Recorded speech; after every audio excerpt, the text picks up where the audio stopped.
Today, December 5th, our readings are 2 Chronicles 5 through 6, verse 11, 1 John 4, Nahum 3, and Luke 19. We're going to turn our attention to 1 John chapter 4, where we read, "Beloved, do not believe every spirit, but test the spirits to see whether they are from God. For many false prophets have gone out into the world. By this you know the Spirit of God. Every spirit that confesses that Jesus Christ has come in the flesh is from God. Every spirit that does not confess Jesus is not from God. This is the spirit of the Antichrist, which you heard was coming and now is in the world already. Little children, you are from God and have overcome them, for he who is in you is greater than he who is in the world." If you want a further teaching, a little more on spirits, evil spirits and demons and such, you can refer to our website, calvarypa.org. Go under Media, Acts 19, 11 through 20. You can look it up November 27th, 2022, and find a further teaching on that. But notice how this chapter begins with, hey, there's some things you shouldn't believe, right? Don't believe every spirit, but test the spirits. Don't believe everything until you've tested by the Word of God.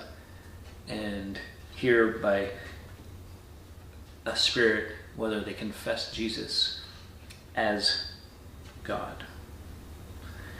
If they don't confess, it's the spirit of Antichrist.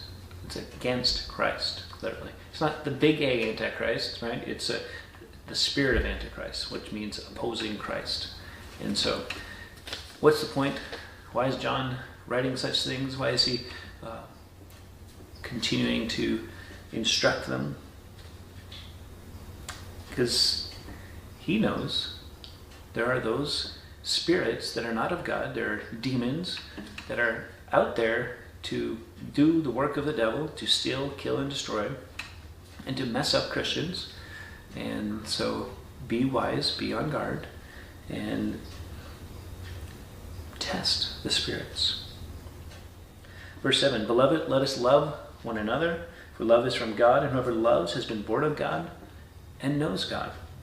Anyone who does not love does not know God, because God is love."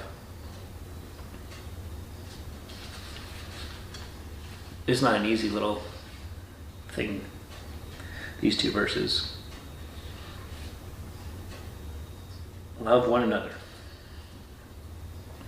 When you don't love, you're not of God, because God is love, right? And so if your relationships are not characterized by love for one another, there's a problem.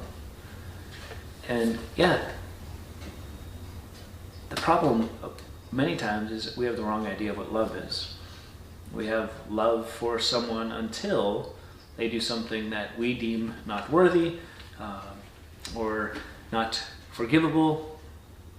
We're going to just not love them anymore because we don't feel loved, we don't feel happy, and yet the Bible is telling us to love one another.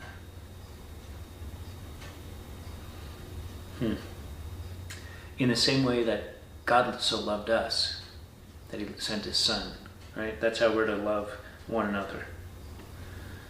If we love one another, verse 12, God abides in us and his love is perfected in us. Love is a demonstration that God's in us. So I don't know what's going on, what's happening in your life. Take some time to talk to the Lord about these things. Write it out. God is love. We're to love one another. When we love one another, we're demonstrating that God is in us. And Lord, what does that mean? What does it look like in and for my life? What's the application to the relationships and the people around me? And pray and ask God to help you and strengthen you. Until next time, keep growing little by little.